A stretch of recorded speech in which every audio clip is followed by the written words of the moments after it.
ہمارے سب مسلمان بھائی صف بستہ ہو کر کھڑے ہوں اور سب مل جل کر کھڑے ہوئے ہوں، اور ایک یہ تراویح کی نماز جس میں 20 مرتبہ رکوع میں اللہ کے سامنے سر جھکایا جاوے، وہی نماز میں 40 مرتبہ اپنے سر کو زمین پر رگڑ کر اللہ کی کبریائی اور بڑائی بیان کی جاوے، کتنی مبارک چیز۔ کبھی ہم نے سوچا ہی نہیں، کبھی اس کی بڑائی کو، کبھی اس کی قدر کا ہم نے گمان ہی نہیں کیا، اس وجہ سے ہمیں وہ بوجھ لگنے لگی۔ اب 20 رکعتیں پڑھنا ہمارے لیے بہت بھاری محسوس ہونے لگا۔ اس کی برکات، اس کے ثمرات اور اس کے فضائل کو ہم دیکھیں تو تراویح کی نماز پڑھنا بہت آسان ہو جاوے گا۔ ہم سوچیں تو صحیح، تراویح میں قرآن سنایا جا رہا ہے۔ حضرت علی رضی اللہ تعالیٰ عنہ کی روایت کے مطابق نماز میں قرآن پڑھے جانے پر ایک حرف پر 100 نیکیاں، ایک حرف پر 100 نیکیاں۔ جو قرآن سنایا جاتا ہے ایک تراویح میں لاکھوں بلکہ کروڑوں نیکیاں جمع ہوتی، لیکن ہمیں اس کی قدر نہیں ہے۔ اگر حافظ قرآن تراویح پڑھانے والا 2 منٹ زائد کر دے تو اسے ہم سنانے لگتے ہیں، جب اللہ کے دربار میں ہمیں 2 منٹ کھڑا ہونا گوارا نہیں۔ بازار میں، سینماؤں میں، موبائل کے پیچھے، دوستوں کی مجلس میں گھنٹوں ضائع ہو جائے تو کوئی افسوس نہیں، لیکن اگر مسجد میں ہماری 2-5 منٹ زیادہ ہو جائے تو ہمیں افسوس ہوتا ہے۔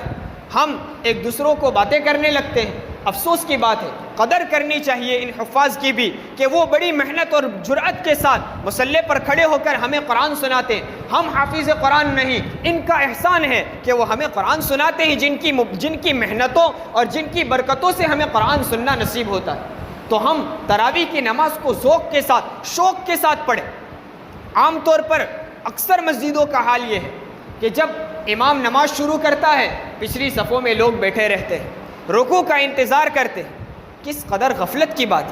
کیا ہمیں قرآن کا ذرا برابر شوق نہیں؟ کیا اللہ کے سامنے کھڑے ہو کر باتیں کرنے کا ہمارے اندر بالکل شوق نہیں؟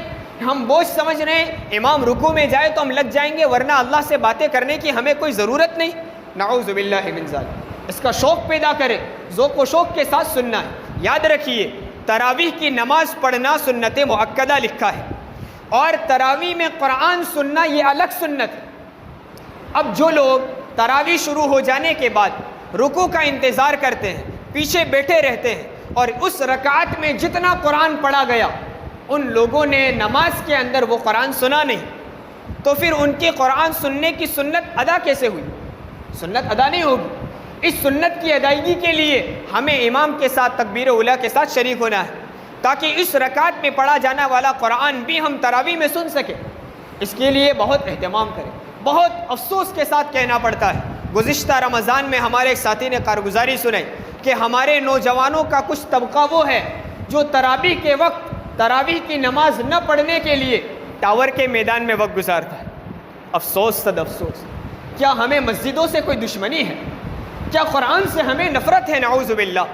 کیا اللہ کے سامنے کھڑا ہونا ہمیں بوجھ محسوس ہوتا ہے؟ ہمیں اس کی کوئی رغبت نہیں؟ کیا ہمیں اس کی کوئی ضرورت نہیں؟ اللہ کی رحمتیں ان مسجدوں پر اتر رہی ہیں، ہمیں اس کی کوئی ضرورت نہیں کہ ہم شہر چھوڑ کر، بستی چھوڑ کر باہر نکل جائیں۔ نعوذ باللہ۔